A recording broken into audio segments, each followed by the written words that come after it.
Hello everyone, कैसे हो आप सब। आई होप सब मस्त होंगे, बढ़िया होंगे और घर पे बैठ के आराम से खाते पीते मेरा वीडियो एंजॉय कर रहे होंगे। तो आज हमारी मैथ की पहली क्लास शुरू होने वाली है और आज से यूट्यूब पे मैथ का ये जर्नी आप लोगों के साथ शुरू होगा और उम्मीद करते हैं कि आप लोग मेरा पूरा सपोर्ट करोगे इस जर्नी में मेरे साथ और उतनी ही मेहनत करोगे जैसे मैं आपको इस पूरे सेशन में मेहनत करवाना चाहती हूँ, क्योंकि बिना मेहनत के तो कुछ नहीं होने वाला है भाई। और बोर्ड में अगर 100 आउट ऑफ 100 मैथ में चाहिए तो उसके लिए तो मेहनत करनी पड़ेगी ना। और सबसे इम्पॉर्टेंट चीज़, आगे आपको अगर जेई की तैयारी करनी है तो उसके लिए बेसिक्स तो क्लियर होने चाहिए। और बेसिक्स क्लियर होने के लिए सबसे जो इम्पॉर्टेंट बात होती है कि आपका 9, 10th, 11th, 12th बिल्कुल क्लियर होना चाहिए। तो उसी के साथ हम जो 12th का आज टॉपिक शुरू करने वाले हैं, आज का हमारे टॉपिक का नाम है मैट्रिक्स। मैट्रिक्स जो कि हमारे अलजेब्रा का पोर्शन है और बहुत ही सिंपल, मतलब अगर हम मैथ में अगर हम बात करें क्लास 12th में तो ये बहुत ही इजी टॉपिक माना जाता है, बहुत ही इजी होता है और फ्री का नंबर दे के जाता है, ये कह सकते हो। तो आज हम मैट्रिक्स शुरू करेंगे। अब तक आपने मैथ को रटा है बट अभी रटना भूल जाओ, क्योंकि अभी सीखना है मैथ का मैजिक। और वो मैथ का मैजिक सिखाऊंगी मैं आपको कि कैसे मैथ को मैजिक बोला जाता है, ऐसी क्या चीज़ है। और वो मैट्रिक्स ही आप लोगों को बताएगा, आपका पहला टॉपिक ही आपको मैजिक बताएगा। देखते हैं क्या है इसमें और शुरू करते हैं फिर आज की पहली क्लास। और उम्मीद करते हैं सब कॉपी पेन लेके बैठ गए होंगे और तैयार होंगे मेरे साथ फुल एक्साइटमेंट और एनर्जी के साथ मैट्रिक्स को पढ़ने के लिए। चलो भाई आ जाओ, आज का टॉपिक आपका है मैट्रिसेस। मैट्रिसेस क्या होता है एनीवन? चलो मैं बताती हूँ मैट्रिसेस क्या होता है। मैट्रिक्स आपका एक रेक्टेंगुलर अरेंजमेंट होती है। कैसी अरेंजमेंट होती है? रेक्टेंगुलर। और किसकी? एलिमेंट्स की, या फिर किसी भी चीज़ की। किसी भी चीज़ को आप रेक्टेंगुलर शेप में रख दो अरेंज तरीके से, वो आपका मैट्रिक्स कहलाएगा।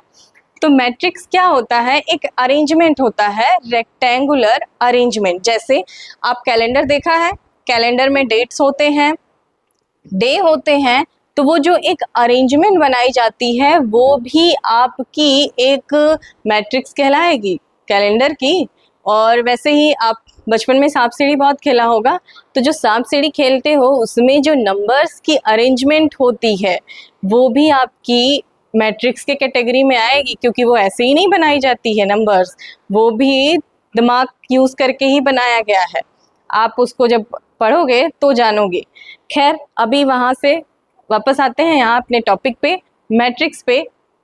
तो मैट्रिक्स में आप अगर इसकी डिफिनीशन की बात करें तो इसकी डिफिनीशन में हम क्या लिख सकते हैं? It is a rectangular array of element. क्या लिख सकते हैं?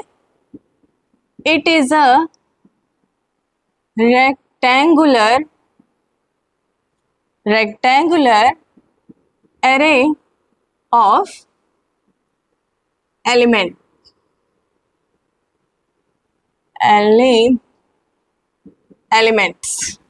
एलिमेंट्स का एक अरेंजमेंट होता है। कैसा? Rectangular arrangement. फॉर एग्जाम्पल, जैसे हम कुछ एलिमेंट लेते हैं, जैसे 1, 2, A, B, alpha, beta, gamma, delta. ये आप देख रहे हो, एक रेक्टेंगुलर अरेंजमेंट दिख रही है। ये इसमें 1, 2, A, B, alpha, beta, gamma कुछ भी आ गया है रैंडमली। हमें अच्छा यहाँ पे हमें पता नहीं है कि कौन कहाँ से आया हुआ है, लेकिन हमने इसको एक रेक्टेंगुलर अरेंजमेंट में बिठा दिया है तो हमें ये पता है कि ये एलिमेंट्स की एक अरेंजमेंट है और इसको हम मैट्रिक्स कह सकते हैं। मैट्रिक्स के अंदर जो एलिमेंट लिखे होते हैं उनकी मीनिंग नहीं है कि वो किसी रूल या रेगुलेशन के साथ आए हुए हैं, कि जैसे 1 के बाद 2 आया, 2 के बाद ए कैसे आ गया, ऐसा कुछ नहीं है। आप इसमें किसी चीज़ को यहाँ पे जैसे आ गया गामा, बीटा, डेल्टा ये सब आ गए, तो ये आपको कोई पैटर्न फॉलो करते हुए नहीं आया है, बस एक अरेंजमेंट है, लिख दिया, वही हमारी मैट्रिक्स कहलाती है। मैट्रिक्स के रिप्रेजेंटेशन की बात करें तो एक रिप्रेजेंटेशन तो आपका ये ब्रैकेट है, और दूसरा रिप्रेजेंटेशन जैसे और दूसरा रिप्रेजेंटेशन ये होता है। अब उसी एलिमेंट्स को इसमें बिठा दीजिए, बस ये जो ब्रैकेट का साइन है, सिंबल है, ये सिंबल आप चेंज कर दो, रिप्रेजेंटेशन बस चेंज कर दो। और जो इंडियन ऑथर है ना वो सबसे ज़्यादा इसको यूज़ करते हैं, लेकिन जो फॉरेनर ऑथर है वो इसको यूज़ करते हैं। जेई वाले बच्चे तो ध्यान देंगे इस पे ज़्यादा, क्योंकि जेई में जब क्वेश्चन पूछे जाते हैं तो इससे दोनों में से किसी से भी पूछ लिया जा सकता है। ये बच्चों को कंफ्यूज करने के लिए ये ब्रैकेट भी दे सकता है, लेकिन आप लोगों को ये याद होना चाहिए कि मैट्रिक्स को इस ब्रैकेट से भी रिप्रेजेंट किया जाता है। आगे बढ़ते हैं, आगे जानते हैं मैट्रिक्स में मैट्रिक्स के जो एलिमेंट्स लिखे गए हैं इनके पर्टिकुलर अपने नाम होते हैं। जैसे हम एक एग्जाम्पल ले रहे हैं दूसरा, और उस एग्जाम्पल के थ्रू हम पहले आपको नाम बताएंगे, फिर आपसे नाम पूछेंगे, तो इसलिए ध्यान से देखना। जैसे उससे पहले एक चीज और, ये देखिए, ये आपका ये जो हॉरिजेंटल लाइन दिख रही है, ये जो हॉरिजेंटल लाइन है इसको बोला जाता है, क्या बोला जाता है? इसको बोला जाता है रो। और ये जो वर्टिकल लाइन दिख रही है, ये जो वर्टिकल लाइन दिख रही है ये आपकी हो जाएगी रो, और ये जो वर्टिकल लाइन दिख रही है ये क्या हो जाएगा? कॉलम। ये क्या हो जाएगा? कॉलम। अच्छा, ये पहला रो है और ये दूसरा रो है, वैसे ही ये पहला कॉलम, दूसरा कॉलम, तीसरा कॉलम और चौथा कॉलम। तो इसमें कितने? 2 रो हो गए और 4 कॉलम हो गया, 2 रो और 4 कॉलम हो गया। और जो इसका रिप्रेजेंटेशन होता है, रो में जो रिप्रेजेंटेशन होता है वो आई, और कॉलम का रिप्रेजेंटेशन जो होगा वो जे से लिखा जाएगा। आई और जे के बारे में जाने। आई और जे क्या है कि रो आई और कॉलम जे, याद रहेगा ये, रो आई और कॉलम जे। अब हम पोजीशन की अगर बात करें, ये देखिए यहाँ पे अगर हम फर्स्ट 1 जो यहाँ पे एलिमेंट लिखा गया है इसके पोजीशन की बात करें, इसके नाम की बात करें कि इसका नाम क्या होगा, तो याद रखिएगा सबसे पहले रो लिखा जाता है और फिर कॉलम लिखा जाता है। मतलब ये 1 किस रो में है और किस कॉलम में है, तो आप 1 देखिए किस रो में है? फर्स्ट रो में है। और किस कॉलम में है? फर्स्ट कॉलम में है। मतलब पहले वाले का नाम क्या हो जाएगा? A11। ऐसे ही 2 जो लिखा गया है एलिमेंट, इसकी अगर हम पोजीशन की बात करें तो किस पोजीशन पे है? हमने क्या बोला था? सबसे पहले रो लिखेंगे और फिर कॉलम लिखेंगे, तो ये अभी भी फर्स्ट रो में ही है। मतलब A1 पहले रो लिखते हैं और फिर किस कॉलम में है? कॉलम चेंज हो चुका है, अब ये सेकेंड कॉलम में है, तो यहाँ पे क्या आने वाला है? A1 2। चलो फटाफट से बता दो, ए जो लिखा गया है ये किस पोजीशन पे है? इसका नाम क्या होगा? फर्स्ट रो थर्ड कॉलम, 1 3 हो जाएगा। ऐसे ही बी के लिए बात करें तो 1 4 हो जाएगा। ऐसे ही डॉट डॉट डॉट आप एन तक मैट्रिक्स लिख सकते हो, और सेम ऐसे ही नीचे भी। जैसे अल्फा की पोजीशन की बात करें, ध्यान से देखिएगा, रो चेंज हो चुका है, अब आप सेकेंड रो पे पहुंच चुके हो और पहले लिखते हैं रो है हमेशा, तो A2 हो जाएगा। कॉलम क्या है? कॉलम 1 ही है, 2 1। रो बीटा की बात करें तो सेकेंड रो और सेकेंड कॉलम। गामा की बात करें तो सेकेंड रो और कॉलम कौन सा है? Third column. ऐसे ही लास्ट सेकेंड रो और फोर्थ कॉलम। तो ये जो इस मैट्रिक्स का जो ये लिखा गया है, ये सारी पोजीशन लिखी गई हैं सारे एलिमेंट्स की। तो अभी तो पता चल गया होगा कि कैसे एलिमेंट्स की पोजीशन को लिखते हैं। जैसे हम आपसे इस मैट्रिक्स से पूछते हैं कुछ देर के लिए इसको भूल जाओ और ये बताओ इस मैट्रिक्स को देख के कि आपका, अगर हमने आपसे इस मैट्रिक्स से पूछा कि आप हमें बताइए A23, हमने A23 पूछा तो आप सबसे पहले देखो 2, सबसे पहले 2 लिखा है और ये जो पहले लिखा जाता है वो रो, मतलब आपको दूसरे रो में देखना है, मतलब इसमें देखना है। आगे 3, यहाँ 3 लिखा गया है, 3 मतलब ये कॉलम को रिप्रेजेंट कर रहा है, तो मतलब आपको तीसरे कॉलम में देखना है। 1 2 3, तीसरे कॉलम पे क्या है, ये गामा, तो आपका A23 की जो पोजीशन पे एलिमेंट क्या होगा, गामा। ऐसे ही अगर हम बात करें A21 पोजीशन पे सेकेंड कॉलम, सेकेंड रो और फर्स्ट कॉलम, तो क्या हो जाएगा, अल्फा। याद रहेगा, अगर कोई पूछ ले आपसे पोजीशन पे, किस पोजीशन पे कौन सा एलिमेंट है, तो इसी तरीके से आपको निकालना है। चलिए आगे देखते हैं। आगे मैट्रिक्स को जो रिप्रेजेंट करते हैं वो हमेशा कैपिटल लेटर से रिप्रेजेंट करते हैं। याद रहे, कैपिटल लेटर आप ए, जैसे ये मैट्रिक्स लिखा गया है, आप इस मैट्रिक्स को कैपिटल ए नाम दे दो, कैपिटल ए। ये बाहर हमेशा कैपिटल लेटर होगा, नाम है आप कुछ भी दे सकते हो भाई, जैसे आपके नाम है वैसे ही इनके भी नाम है, ABCD, आप कुछ भी नाम दे सकते हो। और जो मैट्रिक्स के अंदर के एलिमेंट होते हैं, अंदर के एलिमेंट, ये अंदर के एलिमेंट, ये एलिमेंट हमेशा स्मॉल लेटर से लिखे जाते हैं।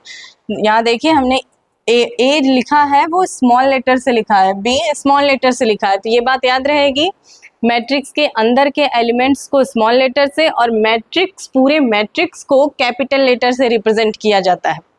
अब आगे हम जानते हैं ऑर्डर ऑफ मैट्रिक्स। आगे बात करते हैं किसके बारे में, ऑर्डर ऑफ मैट्रिक्स। आप सबसे पहले समझ लेना और फिर उसके बाद लिखना, क्योंकि समझना बहुत ज़रूरी है। हम साइड हो जा रहे हैं, आप लोग स्क्रीनशॉट ले सकते हो इसका, और फिर हम टॉपिक पढ़ेंगे क्या, ऑर्डर ऑफ मैट्रिक्स। चलो भाई देखते हैं ऑर्डर ऑफ मैट्रिक्स क्या होता है। अच्छा, मैट्रिक्स ऑर्डर, मैट्रिक्स का ऑर्डर पढ़ने से पहले हम ये जान लेते हैं मैट्रिक्स और मैट्रिसेस में डिफरेंस क्या है। तो मैट्रिक्स और मैट्रिसेस में वही डिफरेंस है जो पोटैटो और पोटैटोज में है। जैसे वो प्लूरल फॉर्म होता है पोटैटो का प्लूरल पोटैटोज, वैसे ही मैट्रिक्स का प्लूरल मैट्रिसेस होता है। तो ये चीज याद रहेगी, मैट्रिसेस क्या होता है, मैट्रिक्स का प्लूरल होता है। चलो देखते हैं ऑर्डर क्या है। ऑर्डर की बात करते हैं हम। यहाँ पे ऑर्डर के लिए एक फॉर्मूला लिखते हैं, number of row cross number of column, number of row cross number of column. जैसे एक एग्जाम्पल लेते हैं और उसके थ्रू ऑर्डर को समझते हैं, और इस ऑर्डर में हम और भी चीज़ें समझेंगे, IJ के टर्म में कुछ चीज़ें समझेंगे, M क्रॉस N के टर्म में कुछ चीज़ें समझेंगे। सबसे पहले देखते हैं, एक एग्जाम्पल लेते हैं, 1 2 3 4 5 6। हमने यहाँ पे एक मैट्रिक्स लिया, इसको नाम दे दीजिए कैपिटल A। अब इस मैट्रिक्स कैपिटल A का अगर हमें ऑर्डर बताना है तो आपने यहाँ पे फॉर्मूला क्या लिखा है, नंबर ऑफ रो, कितने रो हैं, आप चेक करिए कितने रो हैं। फर्स्ट रो, इसको क्या बोलते हैं, फर्स्ट रो, और सेकेंड रो, सेकेंड रो। अच्छा, ये रो जो होता है वो I होता है, तो मतलब I1 I2 ऐसे अपना नाम दे सकते हो। वैसे ही ये कॉलम है, तो ये फर्स्ट कॉलम हो जाएगा, ये आपका सेकंड कॉलम हो जाएगा, और ये आपका थर्ड कॉलम हो जाएगा। चलो देखो, ये first row, second row, first column, second column, third column. अब समझते हैं ऑर्डर क्या होता है। ये देखिए, नंबर ऑफ रो, तो हमारे पास रो कितने हैं, 2, और कॉलम कितने हैं, 3। तो मतलब हमारे मैट्रिक्स A का जो ऑर्डर होगा वो क्या हो जाएगा, 2 क्रॉस 3, या फिर इसको बोलते क्या है, 2/3। बोलने का जो तरीका होता है वो क्या होता है, 2/3। ठीक, लिखते कहाँ है इसको, ये देखिए, ये मैट्रिक्स के यहाँ पे 2x3 या फिर 2/3। अच्छा, एक चीज और सबसे इम्पोर्टेंट, आप कभी भी इसका मल्टीप्लाई करके 6 मत लिख देना, 3 2 जा 6 मत लिख देना, वरना ये कॉन्सेप्ट ही यहाँ से गायब हो जाएगा कि आपने ऑर्डर कैसे निकाला है। ये जो 6 अगर लिख दिया तो फिर ये चीज़ वहाँ से गायब हो जाएगी, क्योंकि ये जो आया हुआ है इसकी एक मीनिंग है यहाँ पे कि 2 रो को रिप्रेजेंट कर रहा है और 3 कॉलम को रिप्रेजेंट कर रहा है। तो ये बात याद रखिएगा। हाँ, ऑर्डर के थ्रू आप एक चीज़ जरूर कर सकते हो, आपको 6 लिखना तो नहीं है, लेकिन आप एक चीज़ जरूर कर सकते हो, आप ये बता सकते हो कि कैपिटल ए मैट्रिक्स में नंबर ऑफ एलिमेंट कितने होंगे। तो नंबर ऑफ एलिमेंट कितने होंगे उसके लिए आप ये जो ऑर्डर लिखा है इसका मल्टीप्लाई करके चेक कर सकते हो। मल्टीप्लाई करने पे 6 आ रहा है, तो इसमें नंबर ऑफ एलिमेंट कितने हो जाएंगे, नंबर ऑफ एलिमेंट्स कितने हो जाएंगे। ऑर्डर कितना था, 2x3 था, नंबर ऑफ एलिमेंट कितने होंगे, 1, नंबर ऑफ एलिमेंट 6 होंगे, मल्टीप्लाई करने पे 6 आ रहा है। अब हम इसको क्रॉस चेक करते हैं 6 है या नहीं। 1 2 3 4 5 6 है ना, तो आपको उसको मल्टीप्लाई करके 6 तो नहीं लिखना है, लेकिन वहां से एक जानकारी जरूर आपको मिलेगी, नंबर ऑफ एलिमेंट मैट्रिक्स में कितने होंगे। तो कितने एलिमेंट मिले हैं, 6 एलिमेंट मिले हैं।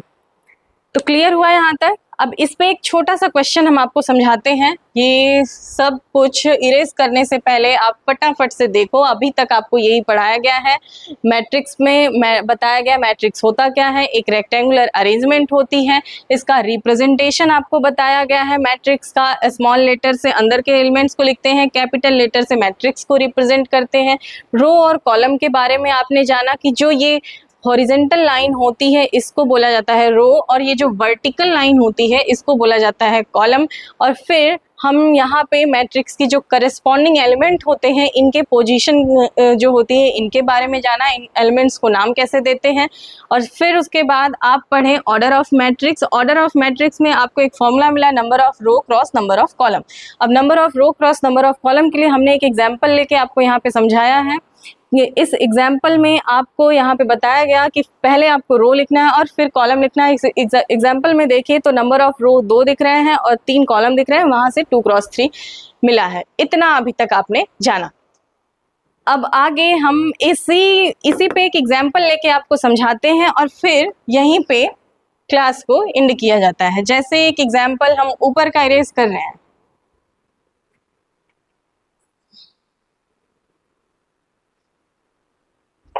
जैसे आपको एक बोल दे कंस्ट्रक्ट करिए मैट्रिक्स, आप एक मैट्रिक्स कंस्ट्रक्ट करिए 3x4। चलो ज़्यादा बड़ा नहीं लेते, छोटा ही लेते हैं। एक मैट्रिक्स कंस्ट्रक्ट करते हैं 2x3 का।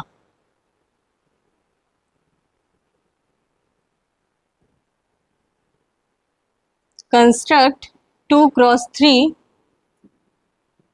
मैट्रिक्स किसके थ्रू, कोई कंडीशन दी होगी। कंडीशन हम यहाँ पे ले लेते हैं Aij equal to I plus j। कैसे कंस्ट्रक्ट होगा मैट्रिक्स, पहले तो आप इसको देखिए, 2x3 लिखा हुआ है और अभी आप ऑर्डर पढ़े हो 2x3, शायद आपको नीचे दिख भी रहा है एग्जाम्पल में 2x3 लिखा हुआ है, तो आप लोग चीटिंग ना कर पाओ इसलिए इसको हम इरेज कर रहे हैं और फिर आगे बताते हैं। चलो देखो, 2x3 मैट्रिक्स खुद ही कंस्ट्रक्ट करो। 2 मतलब सबसे पहला क्या रिप्रेजेंट कर रहा है, यहाँ पे रो को रिप्रेजेंट कर रहा है, मतलब आपको 2 रो होना चाहिए। और कॉलम कितने होने चाहिए, 3 होने चाहिए, मतलब 1 2 3 कॉलम होने चाहिए। और रो कितना होना चाहिए, 1 2 रो होने चाहिए। कुछ ऐसा ही दिखना चाहिए मैट्रिक्स का हमारा शेप। अच्छा, अब इसमें आपको पता है यहाँ पे एलिमेंट्स की पोजीशन कैसे आएगी। सबसे पहला एलिमेंट का नाम क्या होगा, ये किस रो में है और किस कॉलम में है। फर्स्ट रो और फर्स्ट कॉलम में तो A11 हो जाएगा। वैसे ही यहाँ की पोजीशन की बात करें तो ये फर्स्ट रो में है और सेकेंड कॉलम में है। वैसे ही इसकी बात करें तो ये फर्स्ट रो और थर्ड कॉलम में है। नीचे वाला खुद ही लिख लो तुम लोग, कैसे बनेगा, देखो इधर, यहाँ पे सेकेंड रो और फर्स्ट कॉलम मतलब 2 1, यहाँ पे सेकेंड रो सेकेंड कॉलम 2 2, वैसे ही लास्ट सेकेंड रो और थर्ड कॉलम। मैट्रिक्स तो हमने कंस्ट्रक्ट कर लिया 2 क्रॉस 3 ऑर्डर का। अब 2 क्रॉस 3 ऑर्डर का मैट्रिक्स कंस्ट्रक्ट कर लिया। अब इस मैट्रिक्स में एलिमेंट क्या होंगे ये कैसे पता चले, उसके लिए यहाँ पे कुछ दिया है भाई, ध्यान से देखो। ए आई J equal to I plus जे, इसको इसी से आपको इस मैट्रिक्स के एलिमेंट्स को पता करना है। अब यहाँ देखिए ए आई जे दिख रहा है। अब आपको इसमें पता है कौन आई है और कौन जे है। जो पहले लिखा है आई, हमने पीछे बताया भी, आई रो होता है और जे कॉलम होता है। तो आप A11 उठाओगे, A11 आई की जगह पे 1 है, जे की जगह पे 1 है, आप पुट कर दो 1 + 1 कितना हो जाएगा 2। वैसे ही सेकेंड एलिमेंट क्या है A12, आई की जगह पे 1, जे की जगह पे 2, 2 + 1 3। वैसे ही A13, अब फटाफट सब निकाल लो, आई थिंक समझ आ गया होगा आपको। यहाँ पे 1 और जे की वैल्यू 3, 3 + 1 4। ऐसे ही सेकेंड रो की बात करते हैं A21, A21 आपका आई की जगह पे 2 और जे की जगह पे 1, क्या आ जाएगा 2 + 1 3, 2 2, आई की जगह पे 2, जे की जगह पे 2 और वैल्यू 4। लास्ट A23, आई की वैल्यू 2 और जे की वैल्यू 3, तो कितना हो जाएगा 3 2 5। आपको सारे एलिमेंट मिल चुके हैं, ध्यान से देखिए यहाँ पे आपके सारी वैल्यूज मिल चुकी हैं। A11 की वैल्यू मिल चुकी है, A12 की मिल चुकी है, A13 की। अब आप पोजीशन आपको पता है, आप सारे एलिमेंट्स को यहीं पे बिठा दीजिए। 2 3 4 3 4 5, ये आपका 2 क्रॉस 3 का एक मैट्रिक्स कंस्ट्रक्ट कर लिया आपने। और उसके लिए कंडीशन क्या थी, आई जे, ए आई जे की वैल्यू आई प्लस जे। तो इस कंडीशन के थ्रू आपने एक मैट्रिक्स कंस्ट्रक्ट कर लिया यहाँ पे। तो ये था आपका छोटा सा। अब आपके लिए एक वर्क देके जा रहे हैं, करके आइएगा। ए आई J equal to I minus जे, और कंस्ट्रक्ट करना है मैट्रिक्स किस ऑर्डर का, तो ऑर्डर 3 क्रॉस 4 का मैट्रिक्स कंस्ट्रक्ट करके नेक्स्ट क्लास में लेके आना। आज के लिए इतना ही बहुत है, आप लोग बोर ना हो जाओ, क्योंकि मैथ है तो इसलिए थोड़ा थोड़ा पढ़ेंगे, बेसिक्स सीखेंगे, बेसिक से एडवांस लेवल तक जाएंगे और बहुत ही बढ़िया से आगे की चीज़ें सीखेंगे। तो आई होप कि आज की क्लास आप लोगों को बहुत अच्छे से समझ में आई होंगी। जहाँ नहीं समझ आया होगा, जो भी डाउट होगा, आप लोग कमेंट बॉक्स में कमेंट करना, आपके सारे डाउट क्लियर किए जाएंगे।